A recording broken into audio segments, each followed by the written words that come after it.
Morning class first, subject है आपका Hindi first. तो चलिए बच्चों, आप भी अपनी हिंदी फर्स्ट की पुस्तक रिमझिम निकाल लीजिए और इसमें देखिए हम अध्ययन कर रहे थे अध्याय 14 एक बुढ़िया नामक पाठ का, जिसमें हमने जाना कि किस तरह एक बुढ़िया जिनका कोई नाम नहीं है वो दिन भर खाली बैठी रहती हैं, क्योंकि उनके पास कुछ काम नहीं है तो वो खाली ही रहेंगी और कुछ काम ना होने के कारण वो आराम भी नहीं कर पाती हैं, क्योंकि खाली रहती हैं।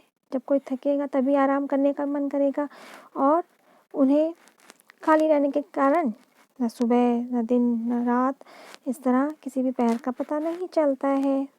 तो इस तरह बच्चों हमने इस अध्याय का अध्ययन करा और आज इसमें दिए गए जो प्रश्न हैं, यहाँ पे कुछ प्रश्न पूछे जा रहे हैं आपसे, जिनका उत्तर देने का प्रयास करेंगे। तो चलिए आप भी पेज नंबर 88 खोल दीजिए और यहाँ पे देखिए ऊपर लिखा है नाम बताओ काम बताओ। तो यहाँ पे पहला, बिना नाम वाली बुढ़िया का कोई नाम रखो। तो यहाँ पे हमें जो बिना नाम वाली बुढ़िया है उनका नाम सोचना है। तो यहाँ पे आप कुछ भी नाम लिख सकते हैं, जैसे मैंने यहाँ पे लिखा है जानकी। तो आप अपनी पसंद से कुछ भी नाम लिख सकते हैं उनका। फिर है वह दिन भर खाली रहती है, उसके लिए कुछ काम सुझाओ। जैसे घर में बड़े बूढ़े होते हैं वो खाली ही रहते हैं, क्योंकि उन्हें थोड़ा आराम करने देना चाहिए। तो इस तरह उन्हें यहाँ पे कुछ बोला जा रहा है कि उनके लिए कुछ काम, जैसे छोटे मोटे काम हम उन्हें करने को कह सकते हैं, वैसे हमें उन्हें आराम ही करने देना चाहिए।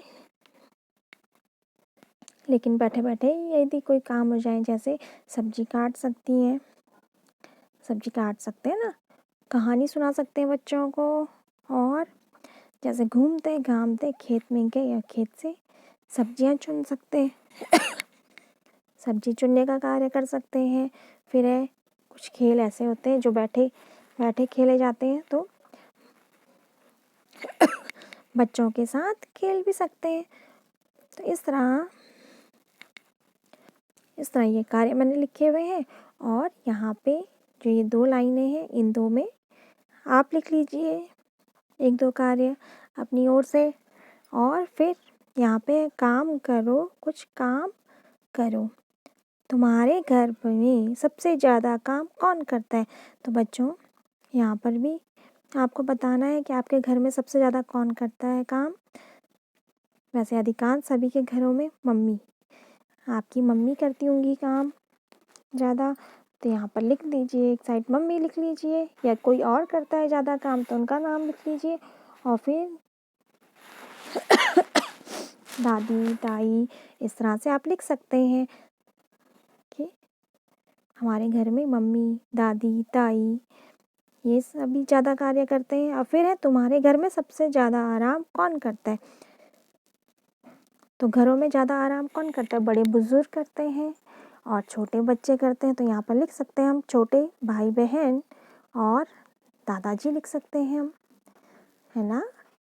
तो इस तरह आप लिखिए अपने, यदि आपको लगता है कि आप के घर में कोई और ज़्यादा काम करता है तो आप उनका नाम लिख लीजिए।